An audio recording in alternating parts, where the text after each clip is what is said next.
Good morning. Our reflection today comes courtesy of Stephen Atkinson. Stephen is a Methodist local preacher and a member at Didcot Methodist Church. Thank you, Stephen. Masks. I call heaven and earth to witness against you today that I have set before you life and death, blessing and curses. Choose life so that you and your descendants may live, loving the Lord your God, obeying him and holding fast to him. For that means life to you and length of days, so that you may live in the land that the Lord swore to give to your ancestors, to Abraham, to Isaac, and to Jacob. Some words from Deuteronomy chapter 30, verses 19 to 20. Stephen writes, Ruth has been making masks, 69 so far and still counting, all cut out and sewn in 4 layers using material from a wide variety of garments of different colours and patterns. As I put it to her, we're expected to wear our t-shirts around our mouths and our armpits up our noses. Sewing can be a perilous business. One morning as I moved the chair back under the table, the sewing machine leapt into action within millimetres of Ruth's fingers. Having recovered from the shock, we discovered one leg of the chair sitting on the foot control. Masks get a bad press in the Bible, in the few places where they are expressly mentioned. Job speaks of the adulterer who waits for twilight, saying, "No eye will behold me," and then puts a cover on his face. There are indirect references to masking one's face, disguising wrong, hiding truth. Through the ages, masks have been associated with ritual, war, and the world of spirits and festivity. But these days the mask has a concrete purpose, which ought to address the balance of its reputation.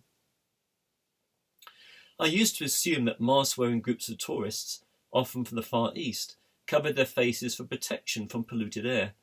I realise now that the practice is also an act of generosity. It seems that a mask gives more protection from disease to passers-by than to the person who wears it. The choice to wear a mask, for as long as it remains a choice, is just one unlikely way in which we can confer a blessing on other people. It is a simple, down-to-earth act of thoughtfulness, which can be done in a spirit that we may call sacramental.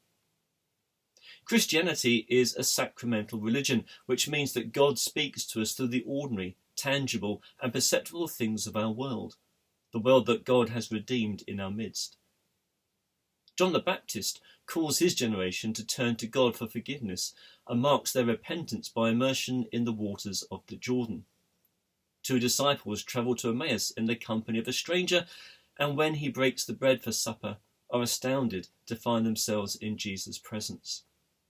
Water as a sign of repentance, bread and wine in remembrance of Jesus' Last Supper.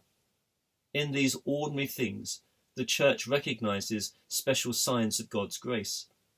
Grace conferred in special rites of the Church that we call sacraments. But apart from the sacraments, other things may be called sacramental. A woman wanders in a garden, lost, inconsolable because Jesus is dead. She is astounded to find herself in his presence when one she has taken to be the gardener whispers her name. Sometimes ordinary things bring unexpected blessings.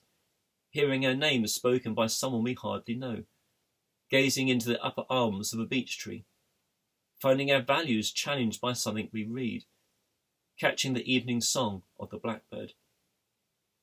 Ordinary things may leave us feeling that whatever happens now or in the future, we are blessed by God and are called to be a source of blessing for others.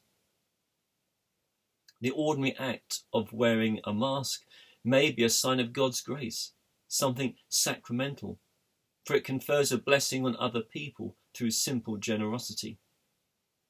Even where the law requires us to wear a mask, we may choose to do it in a generous spirit.